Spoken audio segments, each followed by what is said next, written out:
नमस्कार। बिहार विधानसभा चुनाव को लेकर पहले चरण में बम्पर वोटिंग देखने को मिली है और बम्पर वोटिंग के बाद पहले चरण की 121 सीटों पर फलौदी सट्टा बाजार के रुझान भी सामने आ चुके हैं और फलौदी सट्टा बाजार के रुझान के हिसाब से पहले फेज में कहां किसको बढ़त देखने को मिल सकती है। पहले चरण में 121 सीटों पर बड़े बड़े नेताओं की किस्मत का फैसला ईवीएम में दर्ज हो चुका है। अगर बात किया बिहार को लेकर तो यहां पर पहले चरण में बिहार के जो सरकार है उसमें 16 मंत्रियों की अग्नि परीक्षा का फैसला ईवीएम में कैद हो चुका है। इसके साथ ही बड़े दिग्गज नेताओं की भी यहां पर कह सकते हैं कि बम्पर वोटिंग यहां पर देखने को मिली है।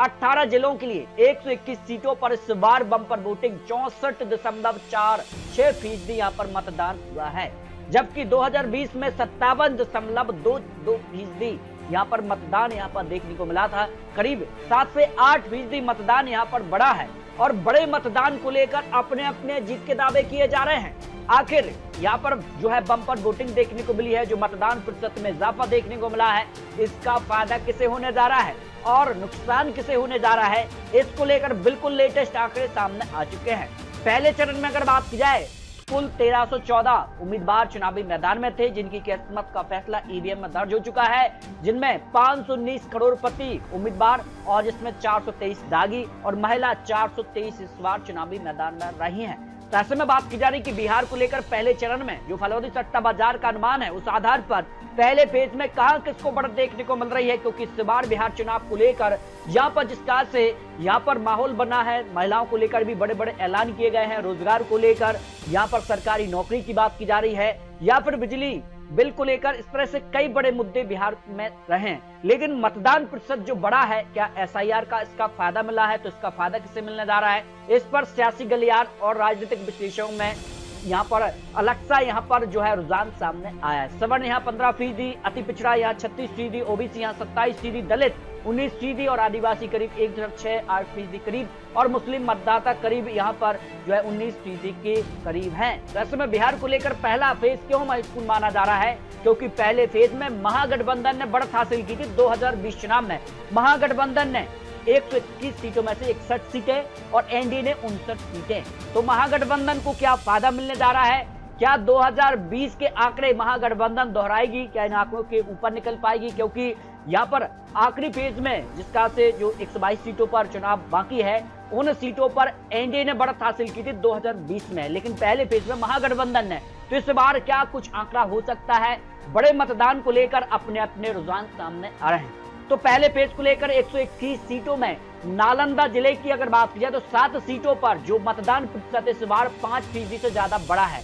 इससे पहले यहाँ 2020 में 54% और 2025 में यहाँ 59% के करीब मतदान हुआ है, जबकि 2020 के आंकड़ों की बात की जाए तो 7 में से 6 पर एनडीए और 1 सीट पर ही यहाँ पर महागठबंधन को जीत मिली थी। लेकिन इस बार अगर नालंदा की बात किया तो जन स्वराज पार्टी भी यहाँ पर सभी 7 सीटों पर अपने उम्मीदवार चुनावी मैदान में उतारे हैं। बाकी सभी सीटों पर यहाँ पर जेडीयू ने अपने उम्मीदवार उतारे हैं, जबकि यहाँ पर बात किया 3 सीटों पर आरजेडी और 3 सीटों पर ही कांग्रेस को यहाँ पर महागठबंधन में सीट बंटवारे में सीट मिली है। 1 सीट यहाँ पर बसपा माले, जबकि इसमें सबसे चर्चित जो सीट रही वो हिलसा है। यहाँ पर कृष्ण कुमारी शरण जेडीयू, शक्ति सिंह यादव आरजेडी और उमेश कुमार यहाँ पर जो है जन स्वराज पार्टी के बीच बिल्कुल त्रिकोणीय टक्कर यहाँ पर देखने को मिली है। और इस जिले का जो सर्वे सामने आ रहा है उसमें अगर बात की जाए तो यहाँ पर 4 से 5 सीटों पर एनडीए, जबकि 0 से 3 सीटें यहाँ पर महागठबंधन के पक्ष में जा सकती हैं, क्योंकि जन स्वराज पार्टी किसी एक यहाँ पर गठबंधन का खेल यहाँ पर नालंदा में बिगाड़ने जा रही है। 1 से 2 सीटों पर जिसका से बम्पर वोटिंग देखने को मिली है उसका फायदा जन स्वराज पार्टी को मिलेगा, लेकिन सीट नहीं मिल रही है। लेकिन महागठबंधन या फिर एनडीए गठबंधन को नुकसान जरूर पहुंचाने वाली है। जबकि अगले जिले की बात की जाए तो भोजपुर में भी पहले फेज में वोटिंग हो चुकी है और ये भोजपुर को लेकर बात की जाए तो 3 से 4 सीटें ऐसी रही हैं जहां काफी चर्चाएं रही हैं, काफी यहाँ पर कह सकते हैं कि कांटे की टक्कर इन 3 से 4 सीटों पर देखने को मिली है। और यहाँ मतदान प्रतिशत भी यहाँ पर जो है बड़ा है। 53% मतदान 2020 में हुआ था, जबकि इस बार 58% से ज्यादा यहाँ पर मतदान देखने को मिला है। और भोजपुर में अगर बात की 2020 में इन 7 सीटों में से 2 सीटें एनडीए और महागठबंधन ने 5 सीटों पर जीत हासिल की थी। और इस बार भी अगर बात की जाए तो अधिकतर जो सीटें हैं वो भाजपा को यहाँ से मिली हैं गठबंधन में, और महागठबंधन में बात की जाए तो आरजेडी को यहाँ पर ज्यादा सीटें मिली हैं। इस बार आरजेडी विशेष यहाँ पर भाजपा यहाँ पर भोजपुर में देखने को मिलने जा रहा है और यहाँ सीधी टक्कर, क्या त्रिकोणीय टक्कर होगी? जनस्वराज पार्टी भी यहाँ पर कुछ वोट शेयर हासिल कर रही है, तो उसका नुकसान और फायदा किसे होने जा रहा है? भोजपुर को लेकर जो विश्लेषण है उसमें महागठबंधन 5 सीटें और एनडीए को 2 सीटें मिलने का अनुमान यहाँ पर सामने आया है, जो पहले फेज को लेकर महत्वपूर्ण आंकड़े सामने आ रहे हैं। अगले जिले की बात किया, बक्सर को लेकर भी पहले फेज में यहाँ पर जो है वोटिंग हो चुकी है और यहाँ अगर बात किया 56% मतदान 2020 में और इस बार 61% यानी 5% से ज्यादा मतदान यहाँ पर बढ़ा है। और बक्सर की अगर बात किया, चारों सीटों पर महागठबंधन ने जीत हासिल की थी 2020 में, यानी क्लीन स्वीप किया था महागठबंधन ने और एनडीए को यहाँ पर 0 सीट मिली थी। लेकिन इस बार एनडीए ने यहाँ पर जो है 2 सीटें जेडीयू, 1 सीट भाजपा और 1 सीट एलजेपी को यहाँ पर जो है गठबंधन में चुनाव लड़ने के लिए दी थी और इन बड़े नेताओं की किस्मत का फैसला ईवीएम में दर्ज हो चुका है। जबकि इसी प्रकार से आरजेडी ने यहाँ पर 1 सीट, कांग्रेस को 2 सीटें, 1 सीट बसपा माले को दी गई। और यहाँ पर बात की जाए, बसपा ने अपना उम्मीदवार उतारा है, जनस्वराज पार्टी ने यहाँ पर 3 सीटों पर अपने उम्मीदवार उतारे हैं, क्योंकि 2020 में इन सीटों के जो नतीजे रहे थे वो काफी कम वोटों के अंतर से ही यहाँ पर हार और जीत हुई थी। तो इस बार जो ओपिनियन पोल के आंकड़े कहते हैं कि 2 सीटें एनडीए और 2 सीट पर ही महागठबंधन के बीच यहाँ पर कड़ी टक्कर देखने को मिल सकती है, यानी महागठबंधन को यहाँ पर 2 सीटों का नुकसान यहाँ पर हो सकता है, जो विश्लेषण सामने आ रहा है। जबकि बेगूसराय को लेकर भी बात की जाए तो बेगूसराय में पहले फेज पर वोटिंग खत्म हो चुकी है और यहाँ पर भी बम्पर वोटिंग देखने को मिली है। 2020 में यहाँ पर 61% के करीब मतदान, लेकिन 2025 में करीब यहाँ पर 69% तक मतदान देखने को मिला है, कि नहीं 8% का इजाफा यहाँ पर देखने को मिला है। और 2020 में बेगूसराय की 7 सीटों में से 2 सीटें एनडीए और 4 सीटों पर महागठबंधन और 1 सीट अन्य पार्टी के पक्ष में रही थी, यानी एलजेपी ने यहाँ पर जीत हासिल की थी। लेकिन इस बार एलजेपी जो है एनडीए के साथ मिलकर चुनाव लड़ रही है। अगर महागठबंधन में बात की जाए तो महागठबंधन में जो है आरजेडी कांग्रेस, यहाँ पर बसपा माले, आरजेडी कांग्रेस और बसपा माले, यानी करीब कांग्रेस को 2 सीटें, 2 सीट पर ही आरजेडी और 2 सीट पर बसपा माले को यहाँ पर सीटें मिली हैं। जबकि जनस्वराज पार्टी ने सभी सीटों पर अपने उम्मीदवार उतारे हैं। यहाँ महागठबंधन के अलावा एनडीए की बात की जाए तो जेडीयू को यहाँ पर करीब 2 सीटें, 3 सीटों करीब भाजपा और 1 सीट यहाँ पर जो है जनस्वराज पार्टी को 2 सीटें यहाँ पर दी गई हैं। तो इस बार जो ओपिनियन पोल के आंकड़े यहाँ निकलकर सामने आ रहे हैं, बेगूसराय में 5 सीटों पर एनडीए कमल खिला सकता है और 2 सीटों पर महागठबंधन की जीत की संभावना पहले फेज को लेकर लगाई जा रही है। अगले जिले की बात की जाए तो मुजफ्फरपुर में भी पहले फेज पर वोटिंग खत्म हुई है और यहाँ पर बात की जाए तो 63% मतदान 2020 में और इस बार 71% मतदान देखने को मिला है, यानी यहाँ पर भी करीब 8% मतदान बढ़ा है। और बड़े मतदान का फायदा किसे मिलने जा रहा है, ये काफी चौंकाने वाले आंकड़े हैं। इसको लेकर अपने अपने तर्क दिए जा रहे हैं, लेकिन आखिर में आपको सभी 121 सीटों का जो है फाइनल आंकड़े भी दिखाने जा रहे हैं। मुजफ्फरपुर की बात की जाए तो 2020 में यहाँ पर 11 सीटों में से 6 सीटों पर एनडीए और 5 सीटों पर महागठबंधन ने जीत हासिल की थी। तो इस बार भी अगर बात की जाए जिस कारण से उम्मीदवार चुनावी मैदान में रहे हैं, हालांकि यहाँ पर जो है गायघाट विधानसभा सीट है जो कि सबसे चर्चित सीट है मुजफ्फरपुर जिले की, यहाँ पर रही है। और यहाँ पर भारतीय जनता पार्टी जेडीयू ने कोमल सिंह और यहाँ पर निरंजन राय आरजेडी के बीच कड़ी टक्कर मानी गई है। इसके अलावा कई सीटों पर सीधे तौर पर त्रिकोणीय टक्कर दिखाई दे रही है, लेकिन यहाँ का जो सर्वे के आकलन है उसमें मुजफ्फरपुर में से 6 पर एनडीए और 4 सीटों पर महागठबंधन और 1 सीट अन्य पार्टी को मिल सकती है, यानी महागठबंधन को 1 सीट का नुकसान हो सकता है। बाकी एनडीए या तो 1 सीट बढ़ा सकती है या फिर अपना जो यहाँ पर 2020 में जो आंकड़ा था उसी आंकड़े के आसपास दिखाई दे रही है। बिहार को लेकर अगले जिले की बात की जाए, दरभंगा में भी वोटिंग खत्म हो चुकी है और दरभंगा की अगर बात की जाए तो कई सीटें ऐसी रही हैं जो कि चर्चाओं का विषय बनी और यहाँ जो है त्रिकोणीय टक्कर देखने को मिली है। और यहाँ अगर बात की जाए तो 57% से ज्यादा इस बार 63% यहाँ पर मतदान हुआ है, यानी 5% यहाँ पर वोट ज्यादा मिले हैं। और ये 5% वोट किसको जिताएंगे, ये चौंकाने वाले आंकड़े हैं। 2020 में यहाँ पर एक तरफा एनडीए ने कमल खिलाया था, 10 में से 9 सीटों पर एनडीए और 1 सीट पर ही महागठबंधन को जीत मिली थी। इस बार अगर बात की जाए तो जो बड़ी सीटें रही हैं, जिसमें अगर बात की जाए बेनीपुर, अलीनगर, दरभंगा और जाले वो सीटें रही हैं जो सबसे ज्यादा चर्चित रही हैं। इन सीटों पर सीधे तौर पर जो है त्रिकोणीय टक्कर देखने को मिली है। यहाँ का अगर बात की जाए ओपिनियन पोल या चुनावी जो गणित उसमें भाजपा को 5 से 8 सीट यहाँ पर मिल सकती हैं, जबकि महागठबंधन को 0 से 4 सीट 0 सीट भी हो सकती है, 0 से 4 सीट के बीच का आंकड़ा उनको मिल सकता है, जबकि 1 सीट अन्य यानी जन स्वराज पार्टी के पक्ष में दरभंगा में मिलने का अनुमान है। यानी एनडीए को यहां पर फायदा मिल सकता है, लेकिन 102 सीटों का नुकसान भी हो सकता है, जो बिहार को लेकर, दरभंगा को लेकर जो आंकड़े सामने आ रहे हैं। अगले जिले की बात किया तो गोपालगंज में भी यहाँ पर पहले फेज में मतदान यहाँ पर हो चुका है, वोटिंग हो चुकी है और यहाँ पर भी मतदान प्रतिशत में इजाफा जबरदस्त देखने को मिला है। यह 57% मतदान 2020 में और इस बार 66% से ज्यादा मतदान यहाँ पर देखने को मिला है। और गोपालगंज के आंकड़े 2020 की बात की जाए तो 6 सीटों में से 4 सीटों पर एनडीए और 2 सीटों पर ही महागठबंधन को जीत मिली थी। और जिन सीटों को लेकर बात की जाए तो यहाँ पर जो है इस बार चौंकाने वाले आंकड़े रहे हैं, क्योंकि इस बार जिस तौर पर जन स्वराज पार्टी भी चुनावी मैदान में है। हालांकि आम आदमी पार्टी को यहाँ पर जो है गोपालगंज सीट है जो है जन स्वराज पार्टी ने गठबंधन के तौर पर दी है। इसके अगर बात जाए तो यहाँ पर जो ओपिनियन पोल के आंकड़े हैं और जो विश्लेषण है उसमें 4 सीटों पर एनडीए और 2 सीटों पर महागठबंधन की जीत की संभावना यहाँ पर गोपालगंज को लेकर लगाई जा रही है, क्योंकि बिहार में सबसे ज्यादा 14 सीटें हैं और यहाँ पर अगर बात की जाए तो कई सीटें ऐसी रही हैं जहां त्रिकोणीय टक्कर और कड़ी टक्कर यहाँ पर देखने को मिली है। मोकामा विधानसभा सीट पर भी सबसे ज्यादा चर्चाएं रही हैं, क्योंकि अनंत सिंह यहाँ जेडीयू उम्मीदवार और महागठबंधन ने वीणा देवी आरजेडी और प्रियदर्शी पीयूष यहाँ पर जन स्वराज पार्टी उम्मीदवार चुनावी मैदान में रहे हैं। दीघा विधानसभा सीट पर भी इस बार सबसे ज्यादा चर्चाओं का विषय बनी वांगीपुर, इसके अलावा दानापुर, मनेर और फुलबारी विधानसभा सीट पर भी काफी चर्चाएं रही हैं। इन सीटों को लेकर ये माना जा रहा है कि यहाँ पर त्रिकोणीय टक्कर क्या देखने को मिली है, या सीधे महागठबंधन एनडीए गठबंधन में ही टक्कर देखने को मिली है। लेकिन माना जा रहा है कि पटना को लेकर काफी हलचल रही है और यहाँ तेजस्वी यादव हो या फिर बड़े बड़े नेता यहाँ पर जो है चुनावी मैदान में थे, इनकी किस्मत का फैसला ईवीएम में दर्ज हो चुका है। और ऐसे में इन जो सीटें हैं यहाँ का माहौल क्या है। पटना को लेकर 14 सीटों में से एनडीए को 8 सीटें मिल सकती हैं, जबकि महागठबंधन को 6 सीटें मिलने का अनुमान यहाँ पर दिखाई दे रहा है, जो ताजा विश्लेषण सामने आ रहा है। सारण जिले की 10 सीटों पर भी पहले फेज में यहाँ पर वोटिंग हो चुकी है और यहाँ अगर बात की जाए तो 56% मतदान 2020 में, इस बार 63% यानी 7% से ज्यादा इजाफा देखने को मिला है।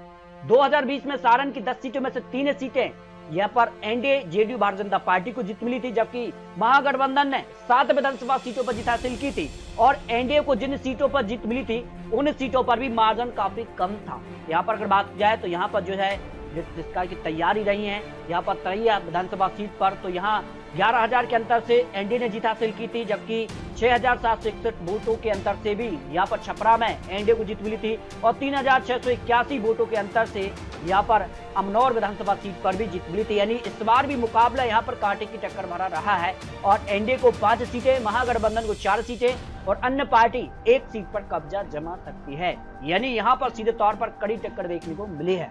जबकि वैशाली की 8 सीट पर भी पहले फेज में ही वोटिंग हो चुकी है।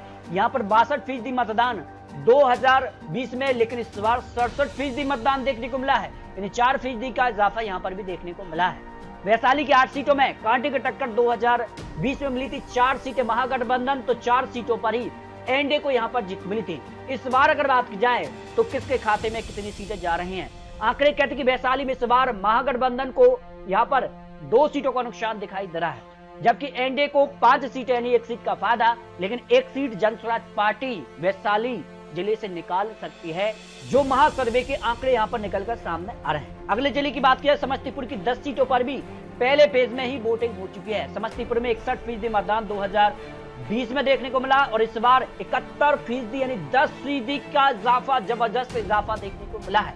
और यहाँ 10 सीटों को लेकर बात किया तो यहाँ पर भी 5 सीटें महागठबंधन और 5 सीटों पर ही एनडीए को जीत मिली थी 2020 में। तो इस बार कितना कुछ है, माहौल बदलने जा रहा है। इसको लेकर बात की जाए तो यहाँ समस्तीपुर की यहाँ पर 10 सीटों में से एनडीए अपना जो आंकड़ा है उसके आसपास दिखाई दे रहा है, जबकि महागठबंधन को 1 सीट का नुकसान दिखाई दे रहा है। 1 सीट जन स्वराज पार्टी के पक्ष में जा सकती है, यानी जन स्वराज पार्टी सीधे तौर पर महागठबंधन को नुकसान पहुंचा सकता है।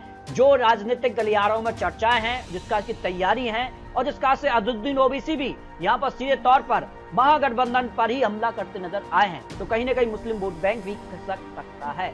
जबकि बात किया मधेपुरा की, यहाँ पर जो है सीटों को लेकर, तो यहाँ पर 4 सीटों पर वोटिंग हो चुकी है पहले फेज में ही, तो मधेपुरा में यहाँ 64% मतदान 2020 में, इस बार 69% मतदान देखने को मिला है, यानी बम्पर वोटिंग देखने को मिली है। बम्पर वोटिंग को लेकर अपने अपने आकलन सामने आ रहे हैं, इसको लेकर भी आपको एक आंकड़ा दिखाएंगे। और 4 सीटों में अगर बात की जाए तो 2-2 सीटें 2020 में यहाँ पर मिली थी, 2 सीटें महागठबंधन और 2 सीटों पर ही एनडीए को जीत मिली थी। और इस बार जो ओपिनियन पोल के आंकड़े हैं, जो ताजा सर्वे के आंकड़े हैं, उसमें एनडीए को 2 सीटें और कांग्रेस महागठबंधन को भी 2 सीटें यहाँ पर मिल सकती हैं।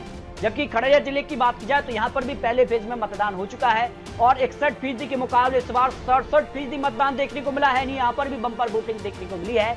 और यहाँ पर 2020 में खगड़िया जिले की 4 में से 2 पर एनडीए और 2 पर ही महागठबंधन को जीत मिली थी। और यहाँ पर अगर बात की जाए ओपिनियन पोल के आंकड़े भी कहते हैं कि इस बार भी यहाँ पर जो है ओपिनियन पोल के आंकड़ों में 2 सीटें एनडीए और 2 सीटों पर ही महागठबंधन की जीत की संभावना यहाँ पर सामने आ रही है।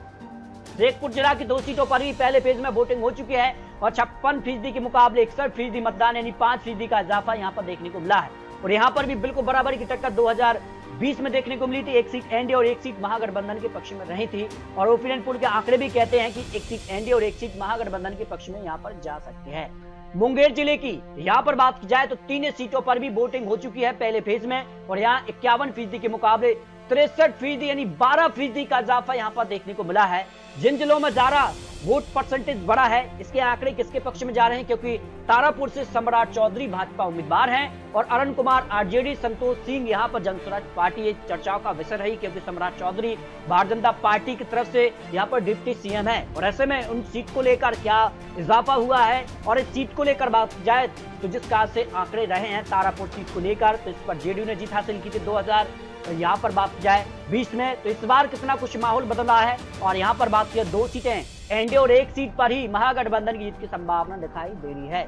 लखीसराय की 2 सीटों को लेकर भी बात की, यहाँ पर भी बम्पर वोटिंग देखने को मिली है, 65% मतदान यहाँ पर देखने को मिला है। दोनों सीटों को लेकर बात किया 2020 में 1 सीट एनडीए और 1 सीट महागठबंधन के पक्ष में रही थी और आंकड़े कहते हैं कि इस बार दोनों सीटें एनडीए के पक्ष में यहाँ पर जा सकती हैं। जबकि बात की जाए यहाँ पर सहरसा की 4 सीटों पर भी पहले फेज में ही वोटिंग हो चुकी है और यहाँ पर भी बम्पर वोटिंग देखने को मिली है।